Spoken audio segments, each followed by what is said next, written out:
Let's dive into the cool waters of a little bit of a deep dive this morning. The pandemic has just about all of us ordering all of our stuff from home, whether it was clothing, groceries, or even just a chicken sandwich at odd hours. You can pretty much guarantee it was delivered right to your doorstep. And to no surprise, one of the biggest winners was the restaurant industry. According to market researcher NPD Group, restaurant digital orders surged 124% in the year ending back in March.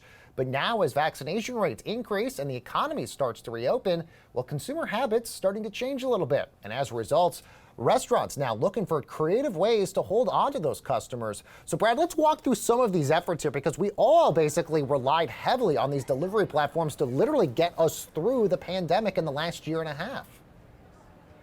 Right, and as the U.S. begins reopening, restaurants are beefing up their loyalty programs in order to keep those customers, starting with Mickey D's, the Golden Arches, or Arcos Dorados, whatever you're calling them, the fast food chain, announcing on Tuesday that it's launching its first ever loyalty program next month.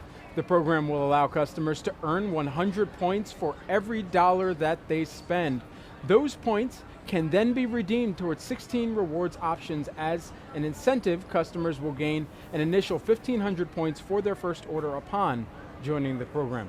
And McDonald's is not the only restaurant that's leaning into loyalty programs. Chipotle also announcing an upgrade to its loyalty program Tuesday.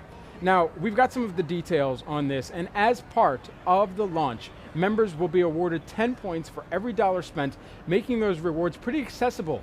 Just 2 visits to a Chipotle restaurant is enough for a free order of chips.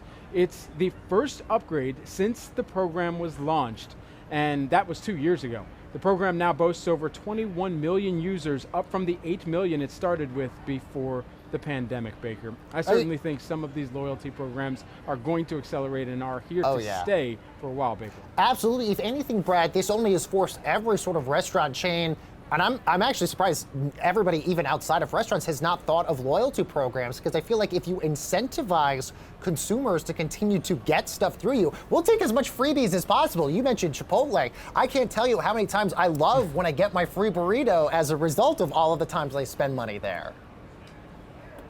Well, at the end of the day, it's going to come down to the higher ticket prices that these companies are looking for, even in some of their broader reopenings as well.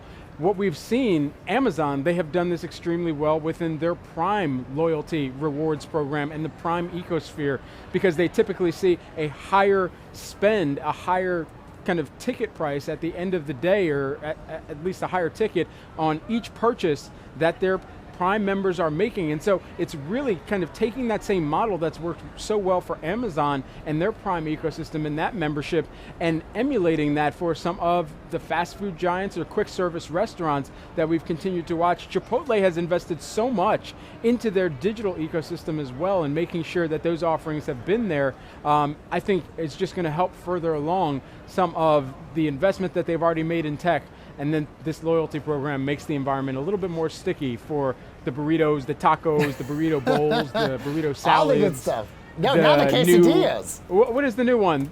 They got the quesadillas. They got the rice. They got the oh gosh, what is it? The cauliflower rice? Oh yes, okay, do the cauliflower rice. Although, by the way, the cauliflower rice, rice. I do have to say though, the cauliflower rice, good, doesn't usually work too well with a burrito. It tends to be a little bit wet, doesn't really absorb all the stuff really good. So the cauliflower rice, great if you're going to do a bowl. Don't do it if you're just doing a regular burrito.